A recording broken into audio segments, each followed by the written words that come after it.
ആരോഗ്യത്തോടെ ഇരിക്കാം. മികച്ച പരിചരണം ഞങ്ങളുടെ ഉറപ്പ്. Shoranur medical trust, Shoranur. 2 കോടി ചിലവഴിച്ച് നിർമ്മിച്ച 2 കിലോമീറ്റർ ഗ്രാമീണ പാത 2 മാസത്തിനകം തകർന്നു. പട്ടാമ്പിയിൽ നിന്ന് കൊടുമുണ്ട തീരദേശം വഴി പള്ളിപ്പുറത്തേക്കുള്ള പാതയാണ് ഇടിഞ്ഞു താഴ്ന്നത്. റോഡ് നിർമ്മാണ സമയത്ത് തന്നെ പരാതികൾ ഉയർന്നിരുന്നു. കനത്ത മഴയിൽ റോഡ് പൂർണ്ണമായും തകർന്ന അവസ്ഥയാണ്. തീരദേശ റോഡ് വികസന ഫണ്ടിൽ ഉൾപ്പെടുത്തിയാണ് കൊടുമുണ്ട തീരദേശം വഴി പാലത്തറയിലേക്കുള്ള റോഡ് നവീകരിച്ചത്. എന്നാൽ ഉദ്ഘാടനം കഴിഞ്ഞ് 2 മാസമായപ്പോഴേക്കും റോഡ് ഇടിഞ്ഞു താഴ്ന്നു. പടിഞ്ഞാറേ കൊടുമുണ്ട ആശാരിപ്പടി ഭാഗത്താണ് റോഡിൻ്റെ ഒരു ഭാഗം മീറ്ററുകളോളം ഇടിഞ്ഞു താഴ്ന്നത്. വാഹനങ്ങൾ പോകാൻ കഴിയാത്ത സ്ഥിതിയാണ്. ഒരു വശത്തു കൂടിയാണ് വാഹനങ്ങൾ കടത്തിവിടുന്നത്. കനത്ത മഴയിൽ റോഡ് പൂർണ്ണമായും ഇടിഞ്ഞു പോകാവുന്ന അവസ്ഥയുമാണ്. അതുകൊണ്ട് തന്നെ ബസ് ഉൾപ്പെടെയുള്ള വാഹനങ്ങൾ ആശങ്കയോടെയാണ് ഇതിലൂടെ കടന്നു പോകുന്നത്. വാഹനങ്ങൾ പോകുമ്പോൾ റോഡ് ഇടിയുന്ന സാഹചര്യമുണ്ടായാൽ വലിയ ദുരന്തത്തിന് വഴിവെക്കും. ടാർ വീപ്പകൾ വെച്ചും കയർ കെട്ടിയും അപായ മുന്നറിയിപ്പ് നൽകിയിട്ടുണ്ട്. വിള്ളലാണ് ഇപ്പോൾ കാണുന്നത്. അത് ഏകദേശം ഒരു 2-3 വിരലോളം ഇപ്പം തന്നെ വിണ്ടിട്ടുണ്ട്. ഇപ്പം മഴ തുടങ്ങിയിട്ടേ ഉള്ളൂ.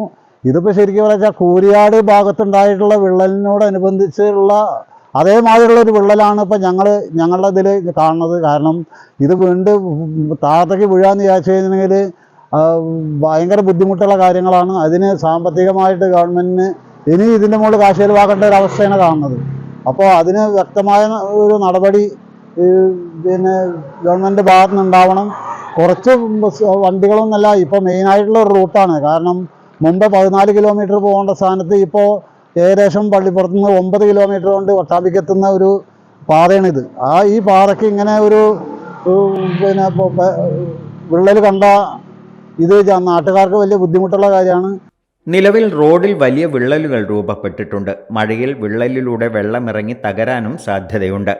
റോഡ് നിർമ്മാണത്തിൻ്റെ തുടക്കത്തിൽ തന്നെ വലിയ പരാതി ഉയർന്നിരുന്നു.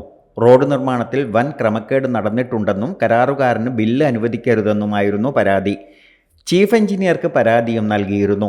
റോഡിൻ്റെ ഉദ്ഘാടന വേദിയിൽ എഞ്ചിനീയറെ മന്ത്രി MP രാജേഷ് ആദരിക്കുകയും ചെയ്തു. ഈ റോഡാണ് ഉദ്ഘാടനം കഴിഞ്ഞ് 2-ാം മാസം യാത്രായോഗ്യമല്ലാത്ത രീതിയിൽ തകർന്നത്.